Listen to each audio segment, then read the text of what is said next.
नमस्कार, अस्सलाम वालेकुम, सत श्री अकाल, जय झूलेलाल। मैं हूं जी प्रेम मटलानी और आप देख रहे हैं हालात हाज़रा का प्रोग्राम। हकीकत ये है, इब्तिदा में आपसे दरख्वास्त है चैनल ज़रूर सब्सक्राइब करें।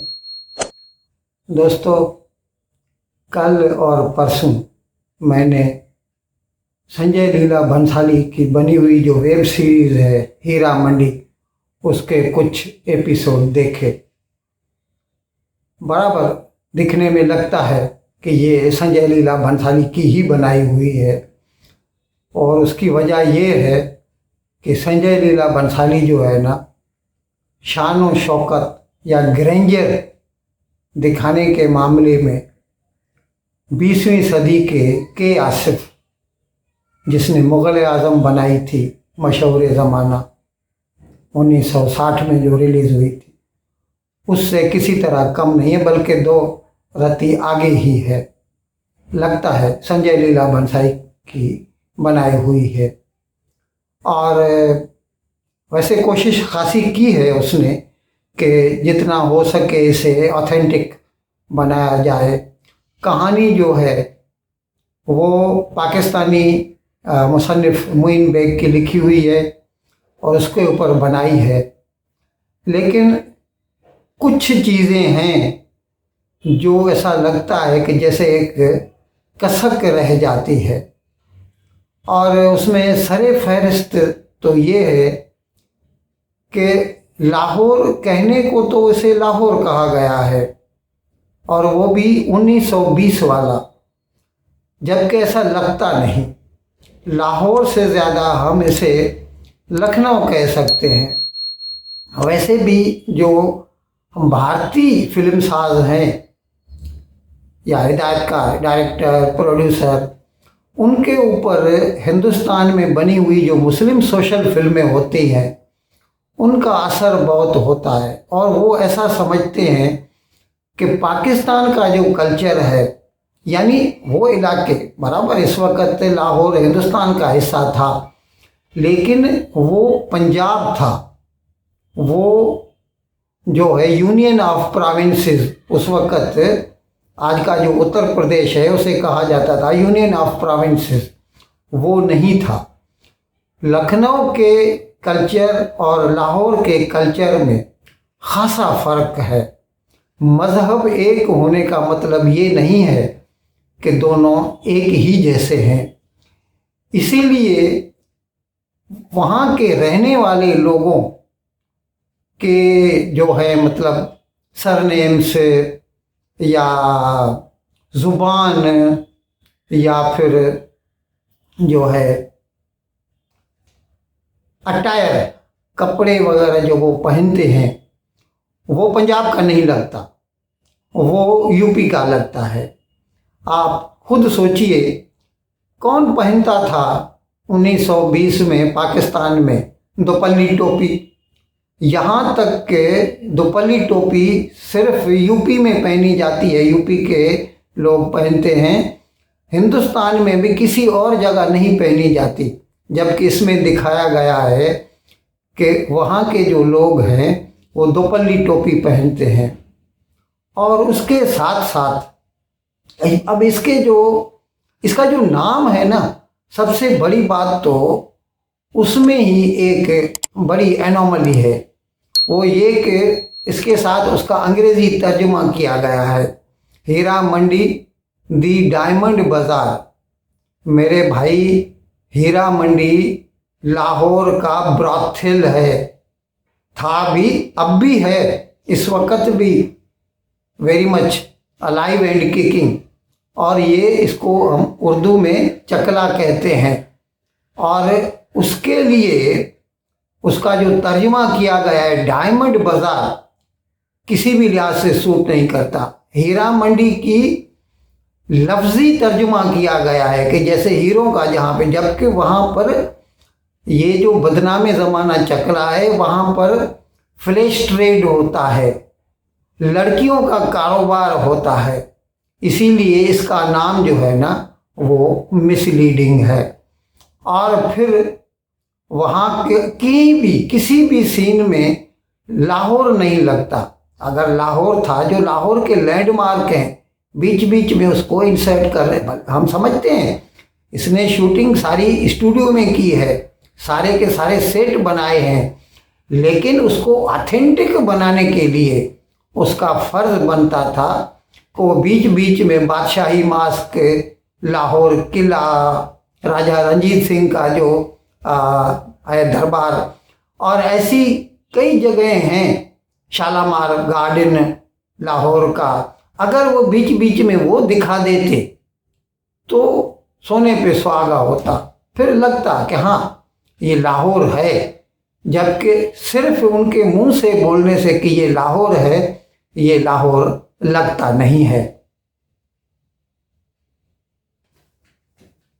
अब जहाँ तक इसके मुकालमे या डायलॉग्स, इंग्लिश में डायलॉग बोलते हैं, उनका ताल्लुक है, वो लिखे हैं दो हैं अशखास, दिव्या निधि और विभू पुरी।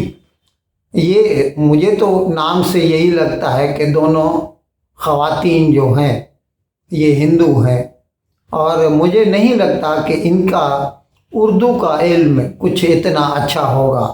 बेहतर होता अगर किसी उर्दू के जानकार को, भले ही वो हिंदू हो या मुसलमान हो, ऐसे कई हिंदू भी हैं हिंदुस्तान में जिनको उर्दू का ख़ासा इल्म है, उनकी मदद ले सकते थे।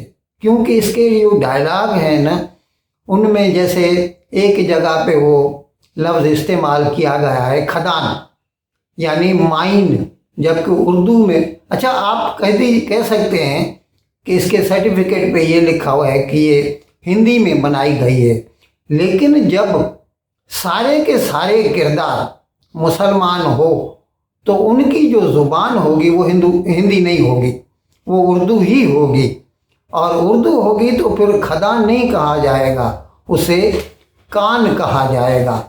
और इसी तरह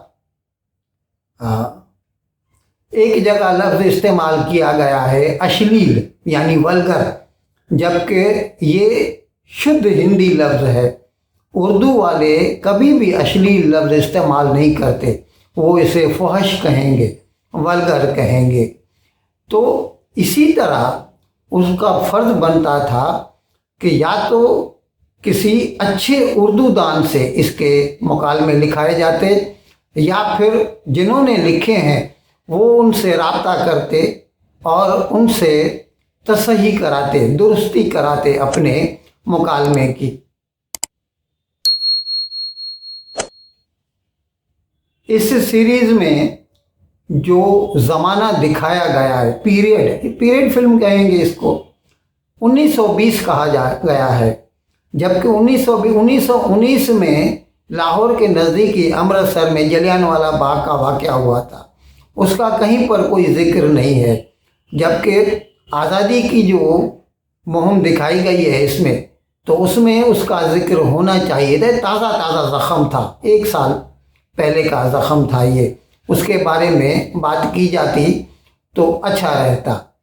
और इसमें दिखाया गया है कि अभी वो डायलॉग्स में कहते हैं क्विट इंडिया, भारत छोड़ो, डू और डाई, करो या मरो। तो ये जो मुहिम थी ये गांधी ने 1942 में 1942 में शुरू की थी, बम्बई के अगस्त क्रांति मैदान से, वहाँ से शुरू की थी। तो ये 20-22 साल पहले ये अल्फाज तो थे ही नहीं, ये मतलब इस्तिलाहें उस वक़्त तो मुरव्वज नहीं थी, किस तरह वो उसको इससे इस्तेमाल कर सकते हैं। इन्हें चाहिए था कि जब 1920 है तो अब इसमें वो सही दिखाया है, डिसओबीडियंस मूवमेंट, और वो कपड़े जला रहे हैं फॉरेन के, वो बराबर उसी ज़माने की बातें हैं।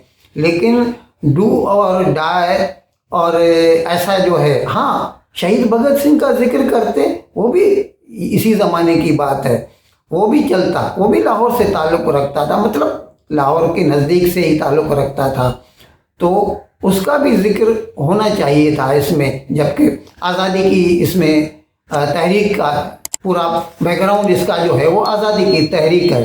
और यहाँ पर जो हीरो है वो उसको सरनेम दिया गया है बलोच। भाई बलोच जो है वो अभी हिंदुस्तान बोलिए या अभी अभी का जो पाकिस्तान है उसके साउथ वेस्ट में है बलूचिस्तान, जहाँ के रहने वाले बलोच हैं। और लाहौर तो पंजाब में है, पंजाब के भी तकरीबन नॉर्थ में है। तो कैसे कह सकते हैं कि बलोच एक सरनेम वाला जो है एक बड़ा जो है असरदार आदमी होगा लाहौर का। बेहतर था अगर उसे कोई पंजाबी सरनेम दिया जाता, जैसे बाजवा है, चीमा है, इस किस्म के जो सरनेम्स हैं, गिल है, गिल मुसलमानों में भी है जो है गिल सरनेम, ये बाजवा है, कक्कड़ है, ऐसी सरनेम्स हैं। अगर वैसी सरनेम वाला दिखाते, वैसे बलोच जो है ना कुछ पंजाब में रहते हैं लेकिन वो साउथ पंजाब में बहावलपुर मुल्तान के इलाके में या उसके नज़दीक जो केपीके के जो इलाके हैं, डेरा इस्माइल खान, डेरा गाजी खान, वहाँ पर रहते हैं। तो लेकिन लाहौर में एक असरदार ख़ानदान और वो भी बलोच, यानी कुछ सूट नहीं करता, जचता नहीं। बेहतर होता अगर कोई ज़मीन से जुड़ी हुई सरनेम दिखाई जाती पंजाबियों की।